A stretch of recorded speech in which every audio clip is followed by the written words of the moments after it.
Hello, എല്ലാവർക്കും സുഖം തന്നെയല്ലേ? ഞാൻ ഒരു ചെറിയ കഥ പറയാമേ. ഒരു കുട്ടി അവൻ റോഡിൻ്റെ സൈഡിൽ കൂടെ നടന്നു പോകുമായിരുന്നു. അവിടെ നിന്ന് ഒരു മാവ് അവൻ കണ്ടു. ആ മാവിൻ്റെ അങ്ങ് ഏറ്റവും പൊക്കത്തിൽ ഒരു മാങ്ങയും കിടപ്പുണ്ടായിരുന്നു. അവന് തോന്നി ആ മാങ്ങ എറിഞ്ഞ് താഴെ ഇടണമെന്ന്. അവൻ പല പ്രാവശ്യം എറിഞ്ഞു. ആ മാങ്ങ പലപ്പോഴും ആ ഇലയുടെ ഉള്ളിൽ പതുങ്ങിയിരിക്കാനായിട്ട് തോന്നി കേട്ടോ. പക്ഷേ നോക്കിയിട്ട് പറ്റാതെ ലാസ്റ്റിൽ ആ മാങ്ങ താഴെ വീണു. അത് ചതഞ്ഞ് മുറിഞ്ഞ് ആ മാങ്ങ താഴെ കിടക്കുകയാണ്. പക്ഷെങ്കിൽ ആ കുട്ടി ആ മാങ്ങ ഒന്ന് നോക്കുപോലും ചെയ്തില്ല.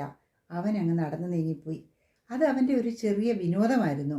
ഈ മാങ്ങ ഒന്ന് വീഴുക, അത് കണ്ട് അവനൊന്ന് സന്തോഷിക്കുക, അല്ലെ ഞാൻ ഈ മാങ്ങ എറിഞ്ഞ് വീണല്ലോ എന്നുള്ള അവൻ്റെ മനസ്സിലെ ഒരു സന്തോഷം അവനങ്ങ് പോയി.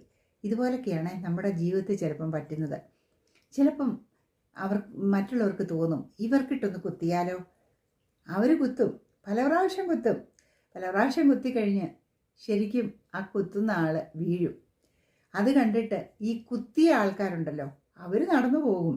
അവർക്ക് എങ്ങനെങ്കിലും ഇവനെ ഒന്ന് കുത്തി താഴെ ഇടണമെന്നേ കാണത്തുള്ളൂ. പക്ഷെ അത് കഴിഞ്ഞാൽ അവരുടെ സ്റ്റേജ് എന്താണെന്നൊന്നും അവർ ചിന്തിക്കത്തില്ല. അത് കഴിഞ്ഞ് ചിലപ്പം ആ മാങ്ങ താഴെ വീണ അതുണ്ടല്ലോ, ആ ചതഞ്ഞും മുറിഞ്ഞും കിടന്നേ, അതുപോലെ ആയിരിക്കും ഈ വീഴുന്നവരുടെ സ്വഭാവവും എന്ന് അവർ മറന്നു പോകും.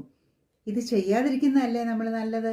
എന്തിനു നമ്മൾ മറ്റുള്ളവരെ ദ്രോഹിക്കണം? അല്ലേ? ശരിയല്ലേ ഞാൻ പറഞ്ഞത്?